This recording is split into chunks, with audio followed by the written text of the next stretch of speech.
Discipline, focus, calmness. These are the words often used to describe history's greatest warriors. However, life can never be so simple. It does not matter how great of a warrior you are, for the hardest challenge you shall always face will be yourself.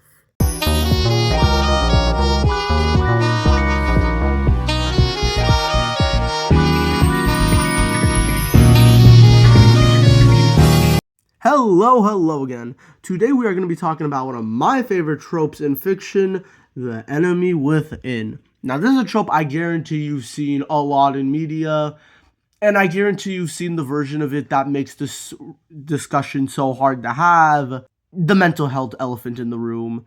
Yes, I know this trope can often be viewed as a bad representation of mental health, as not everyone has a evil personality, like Two-Face or the Green Goblin. However, when this trope is done well, and it's not viewed as a mental health allegory or trope, it actually can be done really effectively. And a genre of which I think actually does it effectively, and our main topic of today's video, is fighting games. Fighting games actually use the enemy within trope a decent amount, and today we're going to be discussing that. We're going to be exploring the good, the bad, and the mediocre. Now, before we start, let me give you a quick explanation of the trope so that way you're caught up to speed. The enemy within trope is the idea of having a character, normally one who is morally righteous, however they do not have to be, we'll get to that later, but regardless, the character is haunted by some objectively worse version of themselves, either it be an inner darkness or a demon, or just some power that requires negative emotions to use. Now, this of course is not the same as a character who has done bad actions in the past and is actively atoning due to the fact that those characters are tortured by past action and not present. Now, the reason why this trope is so effective for us as an audience and why we enjoy it so much is because of the fact that this trope is fundamentally built across and upon the idea of anger. We as humans all feel extreme anger at certain things. There are times where we just lose control and go ballistic. And we have acknowledged that those moments are bad, they're harmful, they hurt the people we care about, and we need to learn how to control it. However, every day is a struggle to control it because there's no just off switch to anger. You need to discipline yourself to be able to get rid of these actions. That is what the arc is fundamentally built upon. If the character does not need to struggle to actually fight off their inner darkness the same way you, the audience member, needs to fight off to control their worst aspects, the trope falls flat. The character is bland, it's generic, it's almost insulting in a way because they don't feel real. You have to fight, be stronger, be better every single day. And this person that's supposed to represent that idea doesn't have to. If your character gets away with just being able to not fight off the inner darkness, they don't have to put in any work, the trope will automatically fail. Now, of course, some people are like, oh, well, surely that's never been done before. They always have to have that bare basic, right? Well, that brings us into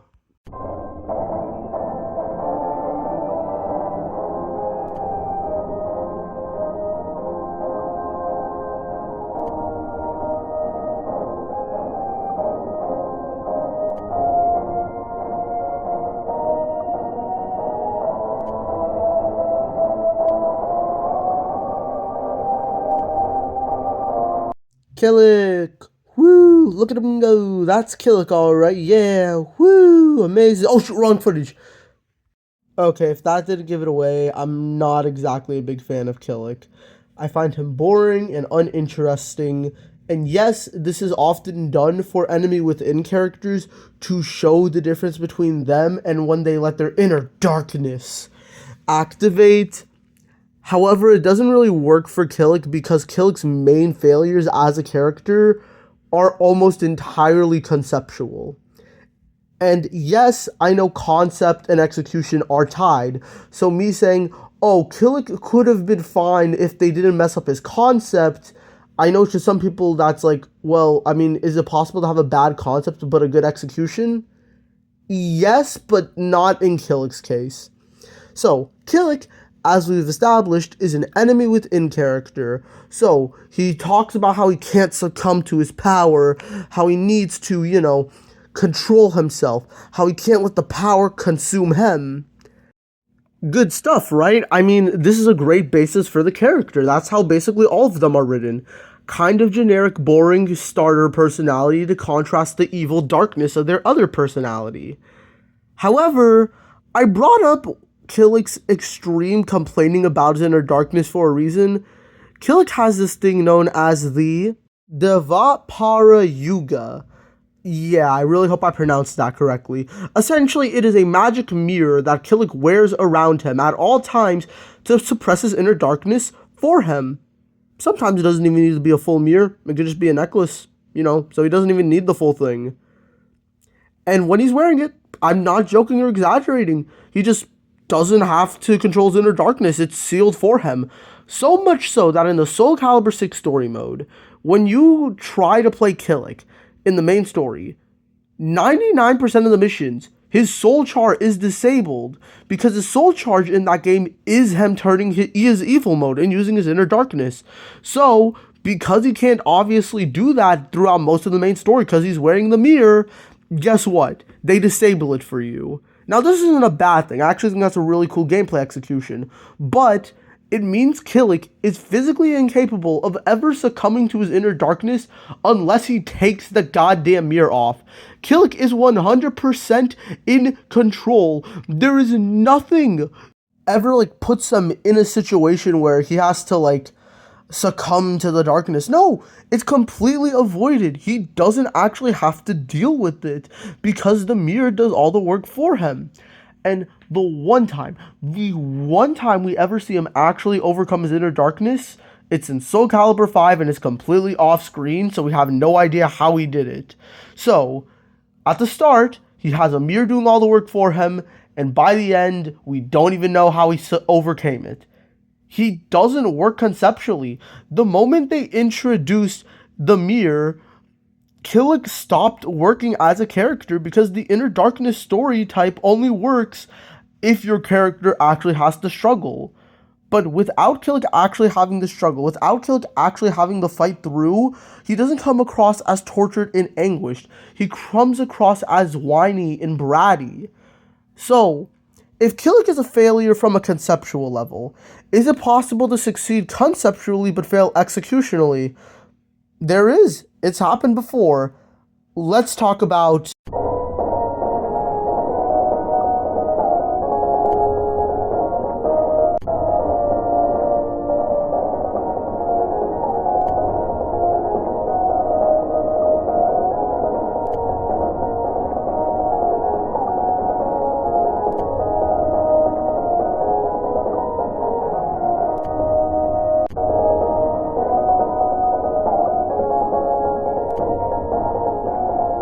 Ryu, the wandering warrior, the face of Street Fighter, the man who wants to be stronger but must find his way to either be balanced or calm or give in to his anger and succumb to the power of the Satsune Hado.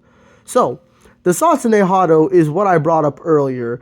It's not necessarily a demon or an inner darkness, it is a power that is activated through sheer anger. You need to crave death and destruction to use this power. Ryu is a character who wants nothing but to become stronger and challenge himself, be the best Street Fighter ever. So, this power constantly beckons to Ryu, it calls to him. He could succumb to it, be stronger than ever. However, Ryu doesn't do this. Ryu does not want to succumb to violence and hate. He tries to find strength and discipline. Ryu in Street Fighter 6 finally achieves that goal. Technically in Street Fighter 5, but 6 is more like the proper conclusion of the arc. However, it's completely off-screen. Well, not completely off-screen, actually. I mean, we actually do see Ryu fight his inner darkness and whatnot. However, everything we see contradicts this. Ryu, as a character, is proving he can be strong without the Satsune Hado. That is why he's a natural rival to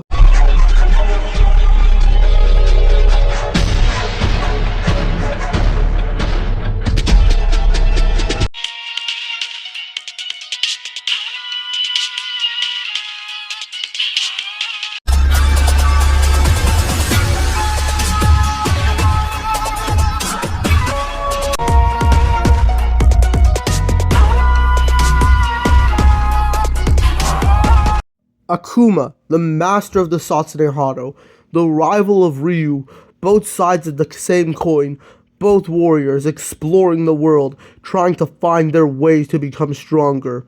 However, Akuma has fully accepted the Satsune Hado and is now almost untouchable.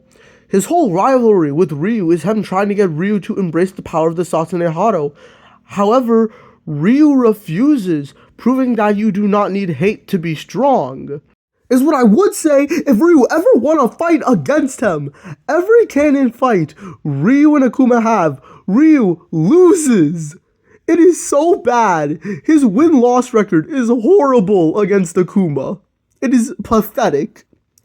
And his whole story and why mastering the power of nothingness matters is to prove he does not need the power of the Satsune Hado to be strong, yet he can never prove it. Ryu has fought not one, not two, but 3 embodiments of the Satsune Hado and has never beaten them. And one of them's Kage! How do you lose to Kage? Ryu's story, conceptually, is basically how you should do this arc. You know, you have a character who has to face the challenge of this inner darkness, but he overcomes it and proves that he does not need the darkness and actually finds an anti-darkness. It makes sense. However, it fails executionally because they never actually let Ryu prove himself right. So, when we get to Street Fighter 6 and Ryu overcomes the Satsune Hado but has yet to be an Akuma, Ryu fails to show us and not tell us. As far as I can see, the Satsune Hado is objectively better than anything Ryu has going for him. Ryu has never proven why the Satsune Hado is a bad or faulty mentality.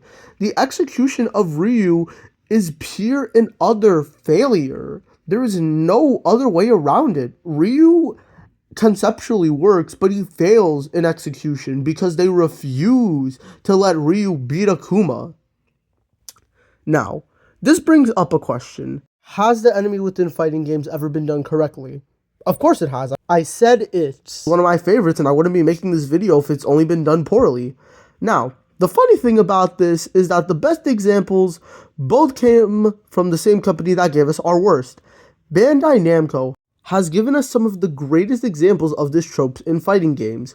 I have 2 more examples to go over. One of them, yeah, you guys are all expecting him. We'll do him soon. And one of them more unexpected, but I think kind of works as a better contrast to why our first example failed so narratively.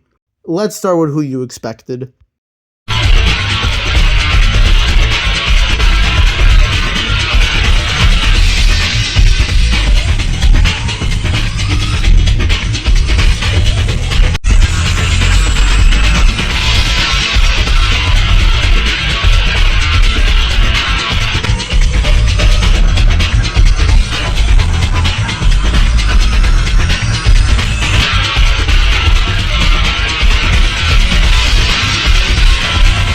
Jin Kazuma, one of fighting games' most misunderstood protagonists. I guess it's genetic.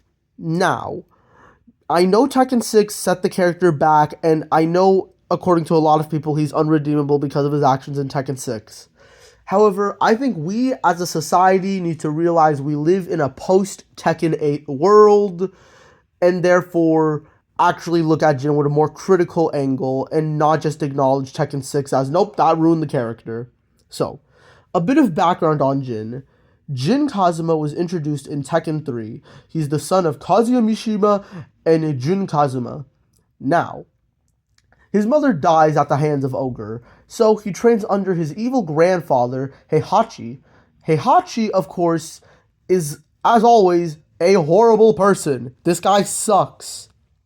So, when Jin wins the tournament, Heihachi shoots him in the head, declaring him a threat. This is what activates Jin's devil gene. And in the next couple games, Jin is like, I need to get rid of my devil powers. He hates this part of himself. He doesn't want it. In Tekken 5, he finally gets that solution, which leads us to Tekken 6, where Jin Kazuma decides that he needs to cause World War III to get enough hatred in the world to summon Azazel. Yeah, I can't make World War III exactly sound like a good thing. However, in the long run, this does help out Jin as a character. As in Tekken 7, Jin takes a backseat like everyone else because Kazuya Mishima and Heihachi wanted to steal the show. However, in all the endings we see of Jin, he's very remorseful and wanting nothing more than to die because he believes he does not deserve to live. So when Tekken 8 comes around and Jin Kazuma is back as the main hero, he is now forced to deal with the ramifications of everything he's ever done and being tormented by his father, Kazuya Mishima. Now, Kazuya Mishima fuses with Azazel and becomes True Devil Kazuya Mishima. However, earlier in this game, we see how out of it Jin is. Jin loses his fight to Kazuya Mishima. Even though we've seen time and time again, Jin is able to win this fight. Jin going into Tekken 8 is a broken man who has let the inner darkness fully consume him, and now that he pulled out of it, is forced to face the consequences. So, when this story ends with Jin accepting his devil powers as a need to be Kazuya Mishima, however, it is still not enough. I mentioned earlier why this trope works so strongly with humans.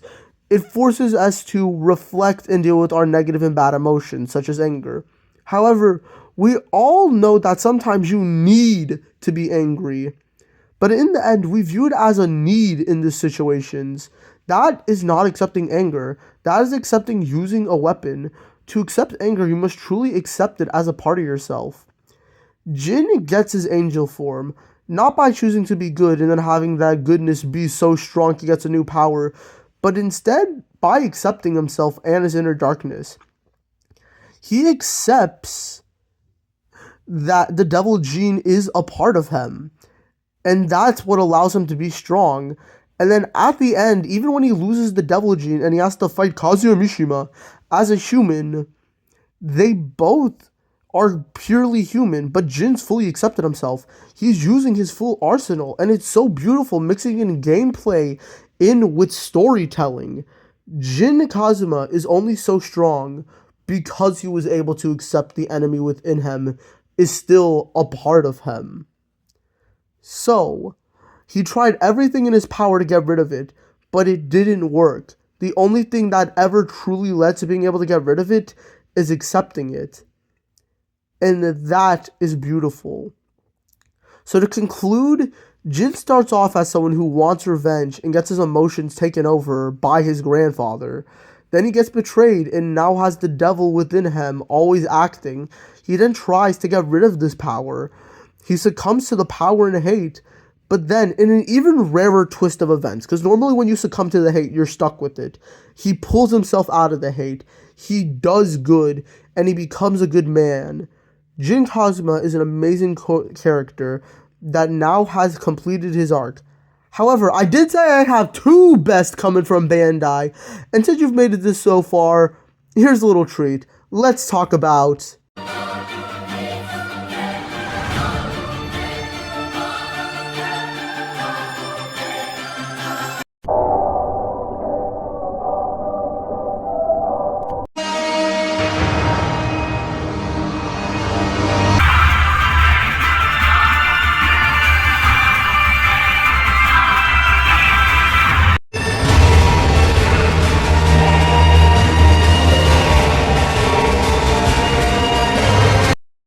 So, remember how I mentioned earlier Kilik fails as a narrative from a conceptual level?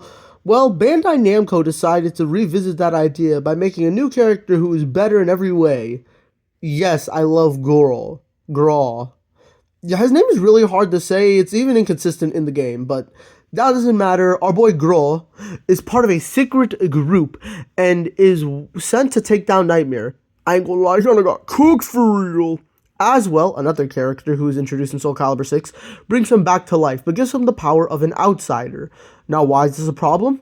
Well, the organization wants to kill all outsiders. However, Aswell did this because he's a funny little guy who loves torturing people, but to make it not seem like he did this to be evil, he made a suppressor. Now, I brought up how Kilik's suppressor is bad because, it completely holds it back for him. So why is Goro's it good? Simple.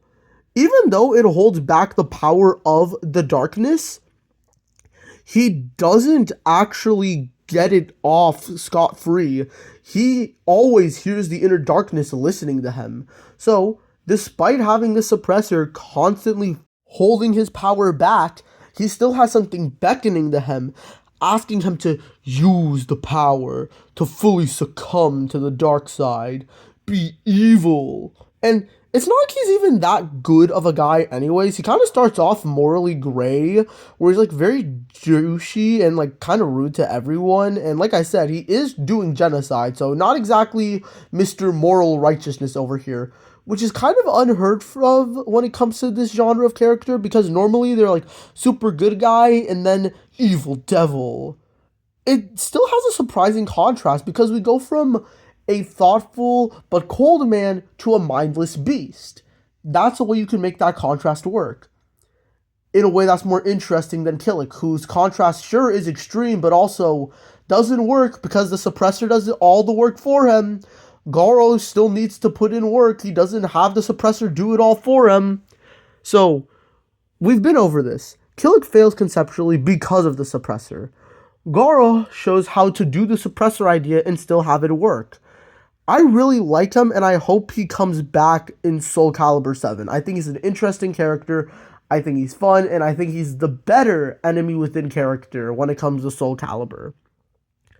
Now, why yes, it seems like I did a lot of negativity in this video, I really like characters like Ryu. I love Jin and Garo. I mean, I included Garo in this video specifically because of how much I love him. This trope, when done well, is amazing. It's exceptional. But I feel like this trope gets done so poorly because people get so lost in the sauce of contrast and making the characters be different that they forget to write it in a way that's compelling.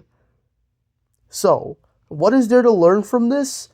If you want to make a good enemy within character, you need to fully commit to that arc, and you need to commit to them having a story. You also don't want to give them a suppressor that does all the work for them. They need to struggle, and they need to actually show why being good is beneficiary. That's all I have to really say for today. Thank you for watching. Have a good night. Baboosh.